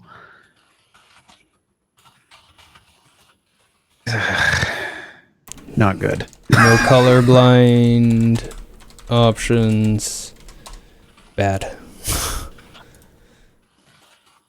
Especially for a AAA game. We expect more from you guys. Let people play your game. Especially a big game like this. Is it worth it? Yes. Yes. Wait till you see the building we're building on the mountaintop. You're going to be like, I need to play this game. If you played RuneScape and enjoyed RuneScape, you'll enjoy this. He's an MMO fiend. So I'm like, yeah, you got to play it. Because it's like a private server MMO with your buddies. Basically. Bit of survival thrown in there. Yep. Yeah, I mean, like, running out, getting... Yeah, it's the same kind of idea. You have stats for everything. You have stats for running, jumping, for all the different weapons. And you just try to get them up to 99 or 100. I think 100 is probably the max. And it's just one of those games you watch the numbers go up. And every time you die, you watch them go down. Mining copper and tin to smelt to make bronze. Wilderness is scary.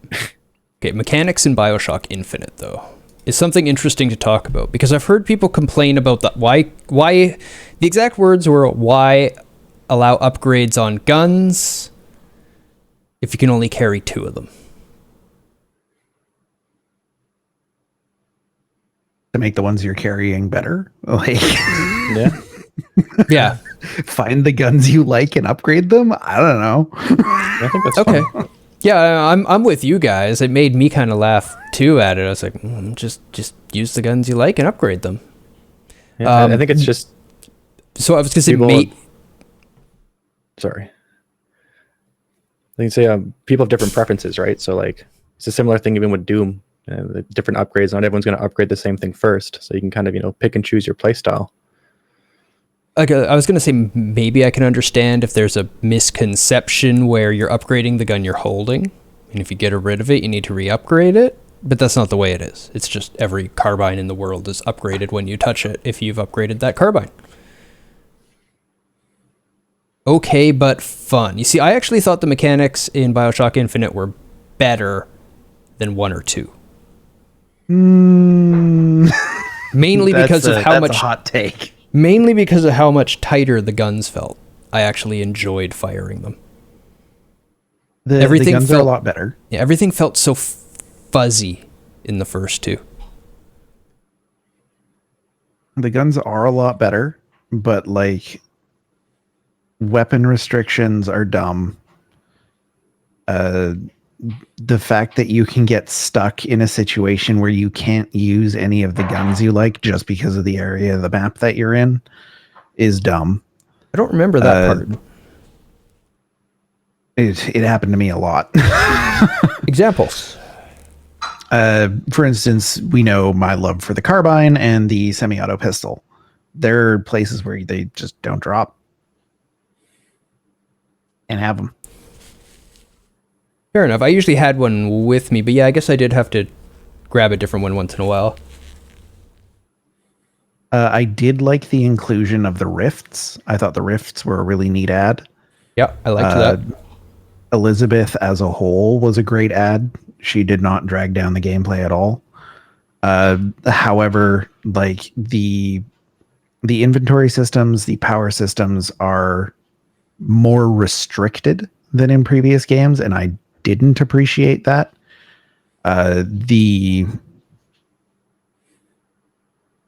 The gunplay was better, but that is the only thing I think was better.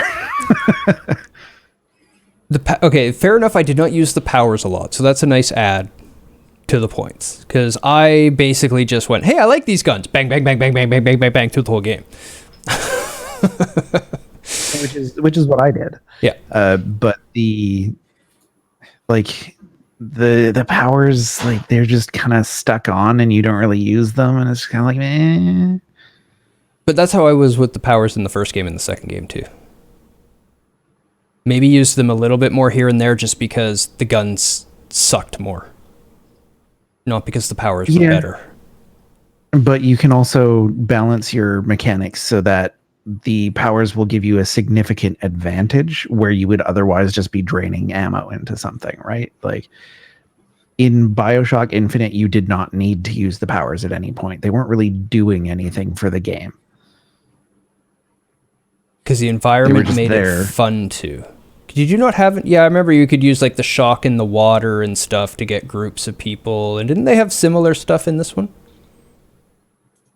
Similar, kind of, but like completely unnecessary. We do have to at least give it a solid shout out under mechanics for proving that escorts can work. Yeah. I think it's an okay, and I would like to call out that this is the best escort quest ever made.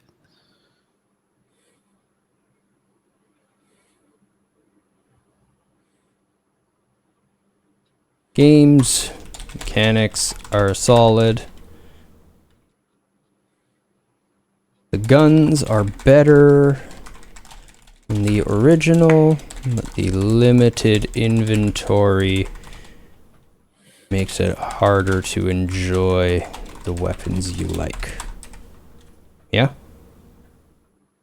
Yes. Also, best escort quest ever. Yeah, I just wanted to make sure I got that point of yours proper before I continued. Game proves that escort quests can work. I had no idea. Yeah, it's not something I thought was just universally always going to be hated, and it's still kind of it's surprising that they would even go to attempt that with their third game, because it was already kind of a risk what they were doing with overhauling the environment completely, and it's like, oh, we should throw it as an escort quest, and it's I'm glad they did a good job. I'm glad they proved that it's possible and there's an actual benchmark of how to do it well. Yeah, because while I was playing the game, I had that experience of hey, here's the escort quest. Oh no. And then like a couple minutes into it, I was just like, oh yay. Yeah, it's actually really well done. I'm very glad that Elizabeth was there. So the bugs today stay bad. Are they still bad today? Actually, yeah, I think I remember a one time where the quest marker bugged out and I didn't have any context on where I was supposed to go and I needed to run around lost for a while. And there's also issues with freezing and crashing on high core count CPUs, or at least there was initially. There was issues with texture streaming, issues with random FPS drops, issues with audio, issues with how the game scaled horizontally. You can't disable aim assist. The user interface doesn't scale properly with high resolution displays. There was lots of random crash to desktops on start. It needed to be run as an administrator. It wouldn't run if you had TeamViewer installed on the machine. There was no a hold to aim down sights. You had to manually script it in Lua.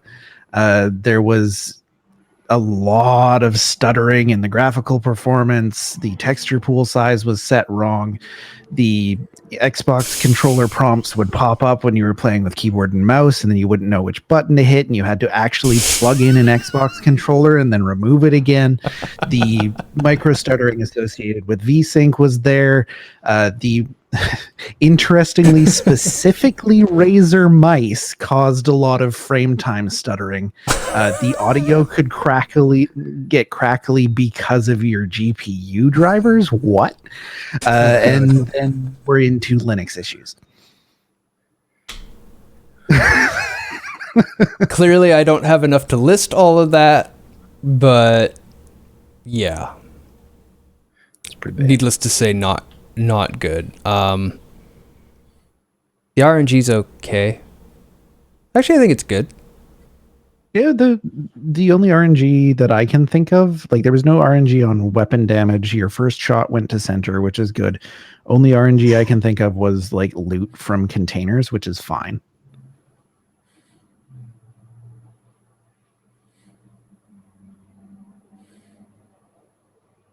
Which is based off of a loot table is important. She didn't just randomly throw you stuff. She threw you stuff you could use based on what your current equipment set is. It was random what she gave you within that set, but it wasn't completely random. It was always something for the gear you have on.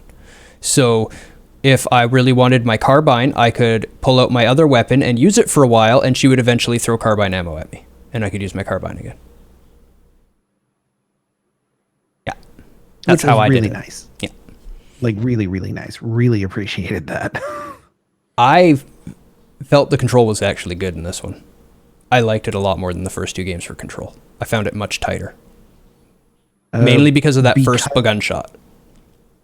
Because we called out the problems with acceleration, dead zones, being able to modify your FOV, et cetera, under mechanics and bugs. I would say that the control is definitely high end of okay, maybe good. I can be talked into it good. Pseudo? It's definitely, at least from my experience, it was better than the first two, and quite a bit better. It definitely felt more like an actual shooter. The other ones, like with the whole first shot going wherever the hell it wants to, was just very. It's not like frustrating. It just, even back then, I played a lot of games back then, and it was pretty common back then. It just doesn't feel good. It never really felt great. It was feels supposed to be that kind fuzzy. of like. Yeah, it's supposed to be that kind of like, oh, you know, it's realistic. You don't always know where your bullets are going to go, and it's kind of like, well, the first one should, you know, I'm aiming, right? I'm still actually aiming, and it's a video game. We don't need to be completely, you know, realistic. We don't need to fit it. It's that fuzziness around it. We don't have, you know, the full control of what it's going to be like. I just felt that it just kind of overall performed well. Like running around just felt a lot smoother to me, and interacting with things just felt a bit smoother to me. But I'm also a bit like 2 was really jarring to me. As much as I appreciated being the big daddy, it just, the whole game just felt weird being that big daddy, and it just like a huge heaviness controls. I didn't feel like I have that there. Then the zipline stuff was kind of cool. Yeah, I liked the being able to- zipline. Easy to get on, getting easy around to with get that. off. Getting around with that stuff. So I thought I do think it controlled a lot better. I'm still on the fence about if it would be like good or great controls. It's definitely an improvement. I'd still be okay with saying, you know, it was good. It was there. It was solid. It wasn't like I was fighting it too much. I was frustrated. Like, you know, I want to shoot this thing and a game won't let me kind of thing. It's mostly just minor nitpicks at that point where it just kind of boils down to personal preference. Yeah. My biggest thing on control is, does it do what I've told it to do when I tell it to do it? And it sounds like a simple thing. Like, of course, that's the whole point of control. But it, you know, I can show you tons of examples where it doesn't. Like Witcher series, if 2 items are close to each other and you want to pick one of them up and not the other one. Good luck. Yeah. And I think like this is definitely not bad control. It is definitely at least okay control. It was also just like very much bread and butter. Yeah. The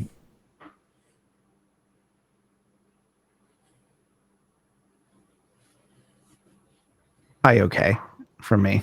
Like if you can come up with some more compelling reasons for a good, and then I can see myself giving it a good, but in my mind it is a high okay.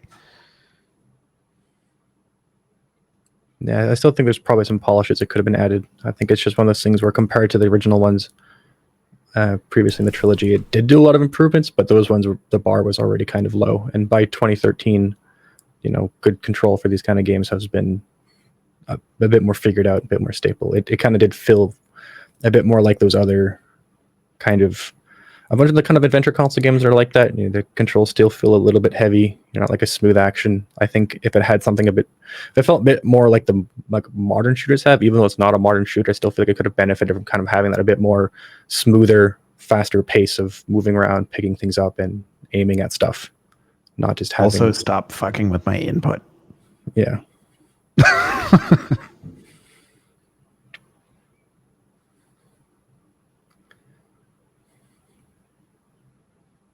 There you go. So, Yay. like a lot of the other ones, very good writing, good video, okay audio, and okay gameplay. Okay leaning towards a bad on the gameplay. But still better than the first two. And I think that's a fairly accurate representation of the game. I think like a lot of what we enjoyed about it were the writing and the video style. This game is very much carried by its writing, how much detail they put into it, how much they call back to the other games and, you know, twig on little details that you might not have caught. Then you go, oh, maybe I should play Bioshock 1 again. And then you start playing it and realize that the gameplay is kind of crap, and then you put it down. But anyway, there are people that love it and play it multiple times, and that's great. You know, this it's like watching a movie over and over again. It's that level of a story, but yeah, it's the intertwining of the stories, I think, is really a highlight of this series, and it's done incredibly well. The visuals were fantastic in Bioshock Infinite. Like there's really no other word. They were fantastic. It was reminiscent of fantasy. Yeah, really carried the game with those two categories.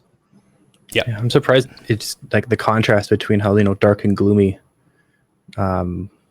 Rapture is compared to how kind of open and bright when they go through Infinite. It was nice that they can do, you know, both extremely well and have them still feel so distinct, but still kind of be tied in that same world. Played Bioshock 1 at least 3 or 4 times when it came out. Now I probably couldn't play it again. Yeah, you've been spoiled now because you've played stuff like Doom Eternal. And you're like, why doesn't this control like that? Everything should just be Doom Eternal Slayer Gates. It's just, that's what video games should be. Rage found his niche. Can't wait for the next Sims.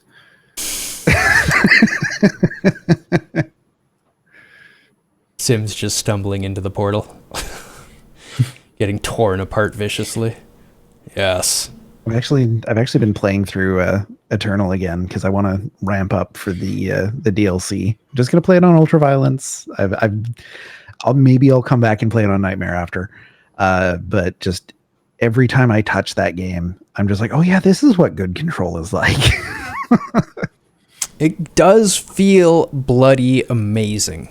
I admit. Every time I play it, I'm like, it's so crisp. It's so tight. 500 frames is so responsive. Well, the thing is, if you can run your frame rate at double your refresh rate, you'll get like incredible frame timing. Your frame pacing will be fantastic, and it'll just feel so much smoother. So, any final comments anybody has for Katana Zero or Bioshock Infinite? Speak now or forever hold your pace. Yes. Both very good games. Yeah, loved them. Thoroughly enjoyed them. No regrets playing through them. No spoilers, but both worthy of spoilers.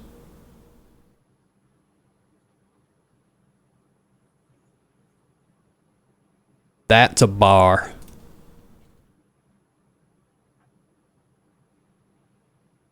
Get over here.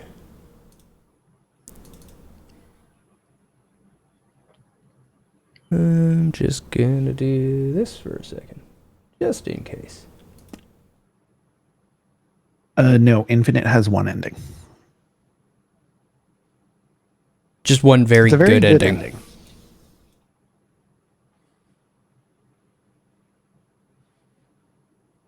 It's very satisfying. It ties back into the other games well. Gives a very good resolution to the story. Really makes it feel like a cohesive trilogy. Mm-hmm. I was jaw-dropped when I saw it all tie in together. Yeah, I remember watching you, and I can just see the wheels turning and going, "Oh, it all makes sense now."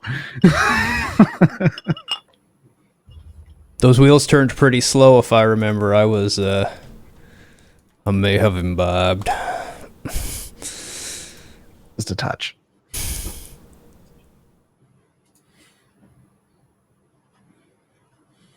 Yeah, and some people thought that Elizabeth was a love interest for Booker when they first played it, until they hit the ending, and then they went, "Oh."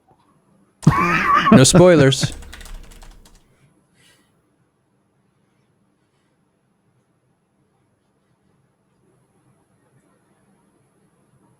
Good game.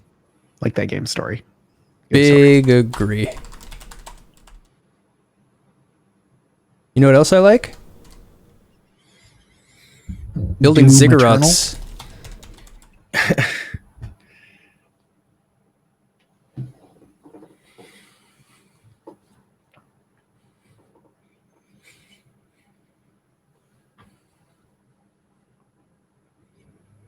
And giving away games. Both of these things. Fantastic. Big fan. Oh, there we go. Doom Eternal. Oh no.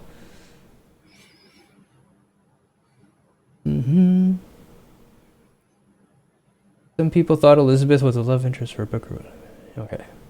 All addressed. Thank you guys. All on top of the chat for us. Let me type away here.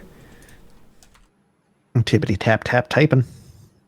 I got that game to Mr. Raven, so I can take that off. There's no games left to deliver.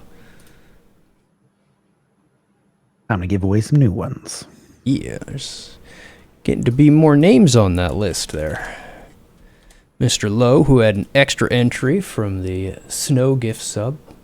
Love seeing that kind of stuff.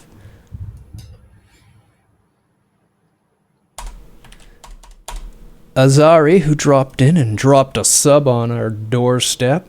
Thank you very much. Dang. I don't know if Zari will play any of the games that we give based on our Sekiro recommendation, and then how much they hated it, though. I don't think it's so much that she didn't like it as much as how much we taunted her for not liking it. Possible. Oh, I'm sorry, Zari. We still love you. And Snow.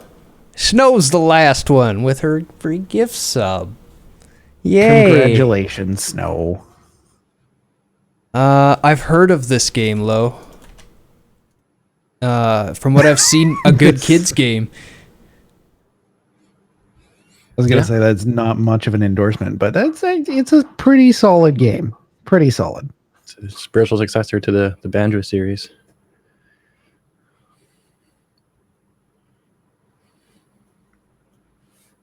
Where did that come from? Oh, right there. Okay, you can go away. There we go. Oh. I'm assuming Zari already has access to them all, but it's a cool one she can give away as well if she wants to, because the X Legacy collection is awesome. Mega Man X had so many good games in the series. Even if I was terrible at games, I probably still would have loved Sekiro for its atmosphere. Right on. Yes. I loved the atmosphere in it too, but it was it's what she tried to play it like Dark Souls. We constantly say don't try to play it like Dark Souls or you're going to have a bad time. That was the problem. He had a bad time. And one of Pseudo's games for Snow, Observer. Ooh. The game is weird. Yeah, I've seen the game and have no idea what it's about. You can skip Mega Man X7 and 8 though. Yes, don't play Mega Man X7. That's all kinds of bad idea. All kinds of bad idea.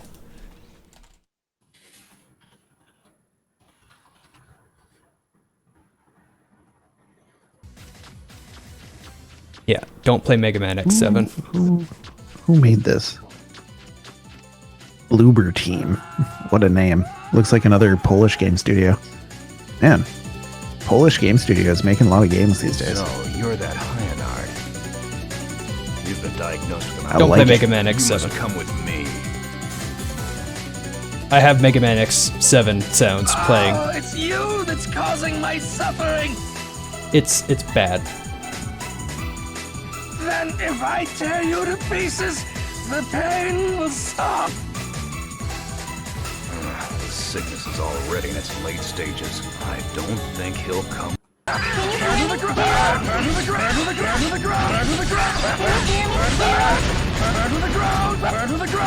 This is what you get when you play X7.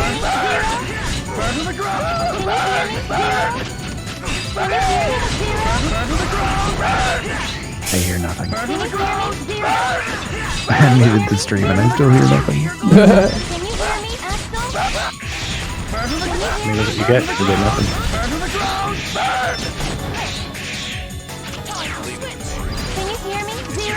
And that's only the audio, yep. And that's not like a remix of like samples from the game made to sound terrible and like, you know, because you hear the same sound going like half of it playing over and over and over again. That wasn't somebody remixing it. That is actually me just playing gameplay from the game. The boss is spamming abilities that have long voice explanations of the name of the ability so much that he can't even finish the name before it starts the next one. Every time he does the ability, he says, burn to the ground. So it's burn to the ground, burn to the, burn to the, burn to the, burn to the ground, burn to the, and that's the whole fight, the whole time. Come on, guys. Come on. Don't do that. That's terrible. What are you thinking? I mean, at least the audio doesn't stack? Question mark? It would get real loud real fast. Yes. Yes, it would. And they also left the side-scrolling genre behind and went 3D platformer Mega Man. Which is always a good idea. Oh, yes. Always. Everything should always be 3D platformers. I mean, Doom Eternal did it. Slayergate. See what Mega Man voice acting Slayergate. does to side-scrolling games? Rip. Yes. Poor game. Poor game. You did Space Ghost. You're gonna have to check the VOD on that one. I'll give you a preview. We loved the writing in the video and the audio was okay and it plays fine. Real buggy though. Yeah, lots of bugs. Lots of bugs. And if you have any disabilities, don't bother trying to play the game. That's what the reds are. Accessibility is like colorblind and closed captioning and stuff like that. They had basically none of it. Oh, yeah, Yeah. ending was great. Yeah, no spoilers. No complaints about the writing. No spoilers on the stream for all those people that are watching this to get a review of it, though. Oh, thank you very much. Why are you not working now? Okay, I'm gonna go fix that. At least the credits work now. So we're gonna go eat some food, and then we'll be back to build a ziggurat, I think. I will be anyway. Probably eventually. I'm going to come back and start building some walls. Maybe I'll just haul some stone for a while. Absolutely everyone should play Bioshock. Highly recommended. Yeah, it is absolutely worth a playthrough. I 100% agree. Very Just wish interesting they had story. made it so that everybody could play the game through their accessibility features. And allowed us to play the games by not putting so many bugs into it that you can't. But it's mostly working nowadays, at least. Just maybe use a guide if you get lost, because, like I said, some of the quest markers can get buggy too. That was fun. Games are hard. Math is hard. Games are hard. Streaming's hard. Everything's hard. Yeah. Dinner, though. Dinner sounds wonderful. So Eating is not hard. until I'm back and we all back to building, I have not yet. Maybe I Cyber should. Shadow. What is it? You don't know Cyber Shadow? It was in development for like 10 years. Ooh, it's a Yacht Club game. Heck yeah, I will play this. Yeah, you'll like it. It's tight, hard. I've seen a few It's Yacht people Club. play through it. They made Shovel Knight. Yep. Buy now. Yeah, I've already got a copy of it. It's on the Xbox Game Pass right now, too.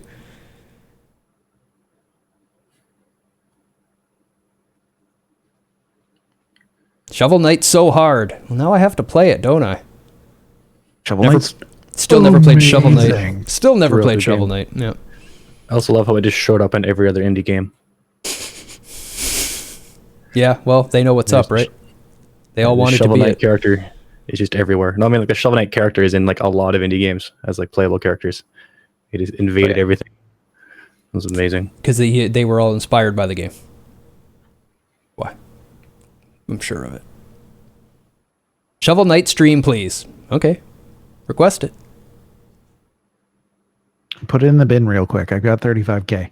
It very well may end up in the bin pretty quickly. I mean, Cyber Shadow may end up in the bin too, but it's pretty new, so it's actually an easy to request game too. There's been a change in the game request. Cyber Shadow stream. Yeah, I saw G play through it. I saw G3 play through it. I saw Cartube play through it. Cartube was like 7.5, 8 hours. G was like 10 hours to get through the game. So it's like a 2 or 3 stream game. Depending on how bad I am. Can be pretty bad at I games now sometimes. own Cyber Shadow. Excellent, excellent. You meant like Saturday night. Oh, no, we gotta build a ziggurat, man. The ziggurat must be built. Valheim needs a teleportation nexus. You have to figure out a way to defend it because I feel like Drake's might be a problem. Once it's all built in stone, it'll be fine. It takes so long to break through those things, they'll just get bored and leave. But we will have a teleporter to the top of it so we can run around and fix things if we ever need to. Stone's fairly resilient too. Yeah, It's that's what I was just- yeah, saying. I built mine, and then the drakes just keep flying by and shooting the walls. It's like, can you not? I don't know if these are like load-bearing walls. If you break the bottom one, if it all just breaks up to the top, Well, I want to just Jenga it.